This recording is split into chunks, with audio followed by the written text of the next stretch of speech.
President Duterte maintains his neutral stance over the ongoing war between Russia and Ukraine. He says it's best for the Philippines not to interfere as it is not our fight. Some senators say there has been a very serious security breach in the operations of Smartmatic, but the firm denies that voters' data were compromised.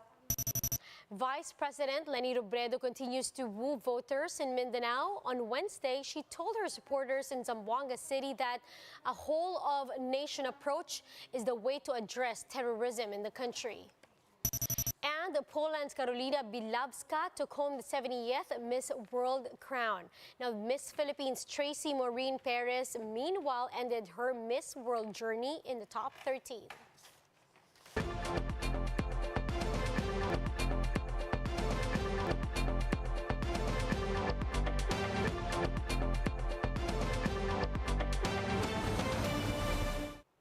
Fast, focused, and fearless. Here's everything you need to know to jumpstart your day. I'm Riza Diaz. Kicking off today's newscast with President Rodrigo Duterte saying it's best for the Philippines to not meddle with the conflict between Russia and Ukraine. Duterte said he does not have any plans to send troops to aid the Russians, despite admitting that he is friends with Russian President Vladimir Putin. President Duterte explained he is disappointed that even innocent people are getting caught up in the war. Manila's ambassador to the United States, Jose Manuel Romualdez, earlier said that Duterte is ready to back U.S. if it gets embroiled in the conflict between Russia and Ukraine.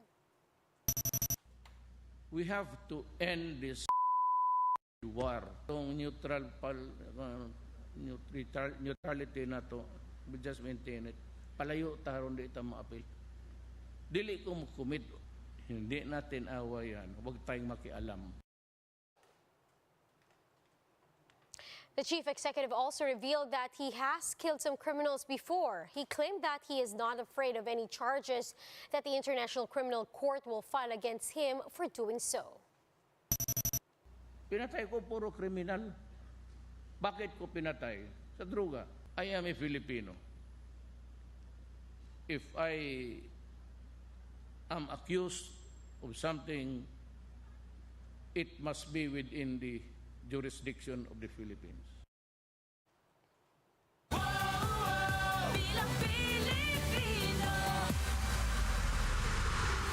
With barely 2 months remaining before the May polls, a Senate committee is now flagging a supposedly serious security breach in Smartmatic system. Gregorio with a story. Just a few months after COMELEC denied that its system was compromised following a media report on an alleged hacking incident, the Senate panel on electoral reforms says there may indeed be no hacking, but there was a serious security breach in Smartmatic's operation. Smartmatic is a software provider for the upcoming polls. It may not be technically hacking. However, we feel that it compromises the processes and operations of Smartmatic in very serious ways. Senate President Tito Soto, who's also eyeing the vice presidency, says a Smartmatic employee was involved. Merong empleyado ang Smartmatic na nilabas yung laptop niya at hinayaang, well, not hacked, but hinayaang makopya ng a certain group. Recall that back in January, Manila Bulletin reported that COMELEC servers were hacked, with sensitive voters' information hacked. According to Senator Amy Marcos, there were indeed some codes and important information which were posted online. Sinasabi nila yung information daw doon, yung iba bulok na 2016, may mga personal information. Ganun pa man, kinakabahan ako kasi may mga procedure ng Smartmatic, ang kanilang mga ledger, may mga picture ng kanilang mga opisina, may mga contact person sa COMELEC. Smartmatic quickly denied the allegation. Napakadali pong mag-fabricate ng mga ganitong data. Ang Smartmatic po, to be very clear, ay hindi po involved sa processing or storing ng personal data of any voter for the 2022 elections. Okay? Pangalawa po, okay, ang Smartmatic po, ang kontrata lang po is to provide the automated election system. COMELEC at the same time stood their ground that no hacking happened. COMELEC was never and was not hacked. From the very beginning, sinasabi natin that COMELEC is fully in charge of the elections. That COMELEC is fully in charge of the elections, and that we are confident that even in this particular case, walang naganap na hacking. The National Bureau of Investigation also has an ongoing probe on the matter. For News 5, Gregorio, we are One News. Vice presidential candidate and Senate President Tito Soto said survey results may still change once campaigning at the local level starts. In an interview with 1PH sa Totoo Lang, Soto said he's been involved in 7 national elections since 1992. So based on his experience, Soto said surveys may serve as a guide for candidates on where and how they can improve their campaigns. He also warned candidates against falling prey to mind conditioning. Ang nangyayari sa iba, nagkakaroon ng ano ba yung tinatawag na mind conditioning. Yes. Wag. Iwasan niyo yun. Ano yun? Kasi kung minsan makakakita ka ng survey na ano lang, kung sa survey lang ginawa eh. Dinoktor lang eh. Di ba may mga ganun eh. So, hindi kailangan yan yung institutional surveys. And then, you match it with the local surveys. Now, as for the UD team's decision to snub a major debate, Soto says it cuts both ways. For one, he says less talking might mean less mistake. On the other hand, Soto said that the tandem might end up like FPJ, who lost many supporters when he decided to stay quiet about his platforms. Ano ba ang plataforma nila? Ano ba yung... Kasi ako hindi naniniwala na pagka nagsasalita ka sa rally, it's enough eh. Una, hindi mo naman malalahad talaga ng maliwanag yung mga programa mo doon, yung plataforma mo doon. Puro motherhood statements ang bibitawan mo doon.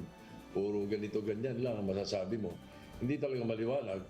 So sa mga nag-iisip ng mga botante, alam na walang laman yung sinasabi mo. Sabagay, ang problema, marami naman sa mga kababayan natin hindi pinapansin yung gano'n. Iba rin ang iba pananaw nila. So as I said, it cuts both ways. Presidential bet of Vice President Leni Robredo and her running mate, Senator Kiko Pangilinan, continued to make their presence felt over in Mindanao as they were greeted by thousands over in Zamboanga. Ryan Ang with the report. Despite the rains over in Zamboanga City, there was still an outpour of support for Vice President Leni Robredo and Senator Kiko Pangilinan during their People's Rally held at Limaco Freedom Park. According to the Zamboanga City Planning Office, over 27,000 people attended the rally. Several celebrity volunteers were also spotted in the event. These include Gav Valenciano, Moira de la Torre, Yen Constantino, Eric Santos, River Maya, and many more. During her speech, Robredo said that their tandem will push for a government that can act quickly. And in addressing terrorism, the candidate says a whole nation approach is essential. Yung gobyerno pong isinusulong natin, ito yung gobyernong laging may sense of urgency. Dahil alam nating parating urgent ang inyong pangangailangan. Asahan po ninyo, whole of nation approach tayo sa terorismo, violent extremism, at insurgency. Hindi lang po tutugisin ang lawless elements. Tututukan natin ang kalusugan, edukasyon, kabuhayan, at katarungan.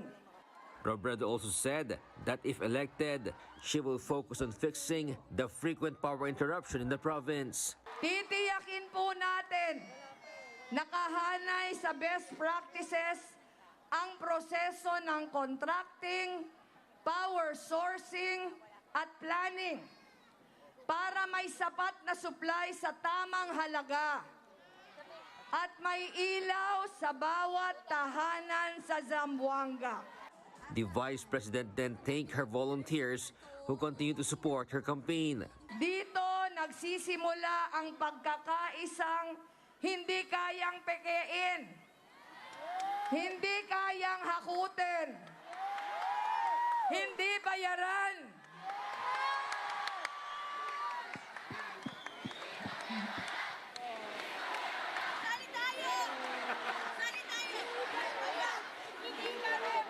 Kaya maraming salamat.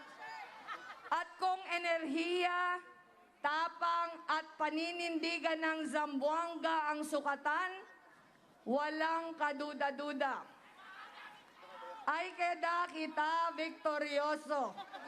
At the end of her speech, Robredo stated that nothing can stop the strength of a united nation, adding that they are always open to those who want to join them. Walang kayang pumigil sa nagkakaisang lakas ng taong bayan. Tayo, we show up. Dahil alam natin ang nakataya sa laban na ito. Tinatawag ko kayo ngayon. Hikayatin pa natin ang mga kakilala natin. Welcome po ang lahat dito.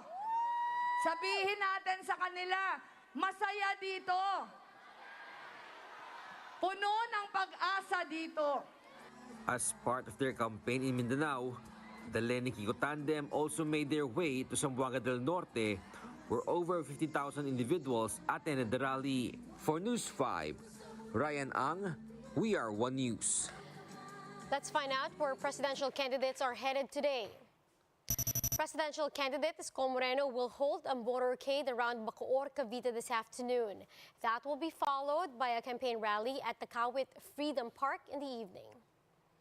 Vice President Leni Robredo continues her sortie in Mindanao. For today, she will make rounds in Pagadian, Zamboanga del Sur, where a multi-sectoral people's rally will be held this morning.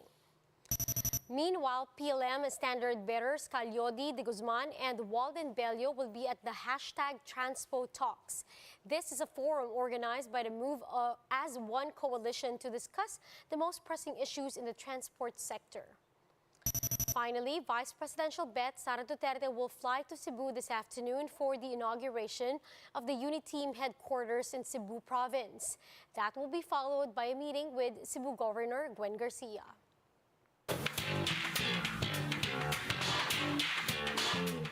Now, after its postponement in December, the Miss World Beauty pageant finally took the stage and crowned its new queen in Karolina Bielawska of Poland. MJ Marfori with the details. A new Miss World was finally crowned after a series of delays in Miss World 2021. Miss Poland Karolina Bielawska clinched the blue crown, besting 96 other aspirants. The longest reigning title holder, Miss World 2019 Tony Ann Singe, passed the crown to Bielawska. Meanwhile, our very own Philippines' Tracy Maureen Perez ended her Miss World 2021 journey at the top 13. Despite failing to enter the competition's top 6, Perez still went home as one of the winners of the Beauty with a Purpose and head-to-head challenge. So far, the only Filipina to bring home the Miss World crown is model and actress Megan Young back in 2013. For News 5, MJ Marfori, We Are One News. Now here's a quick look at some of today's headlines. Thousands of cyclists gathered for a prayer vigil on Thursday following the death of two of their fellow bikers in a road accident. Now, the Philippine Olympic Committee may have just paved the way for EJ Obieno's participation in the Southeast Asian Games after it suspended Patafa for 90 days.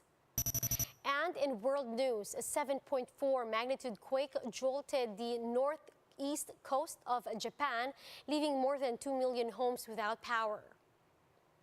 And that is how the day is shaping up to be. Join us later again at 9 in the morning as we continue to monitor the day's biggest stories from sunrise to sundown. You can also catch One News on Signal Play app. Register for a free account now, www.signalplay.com, and stream One News live anytime, anywhere. I'm Riza Diaz. Mask on, wash hands, and stay safe, Philippines. We are One News.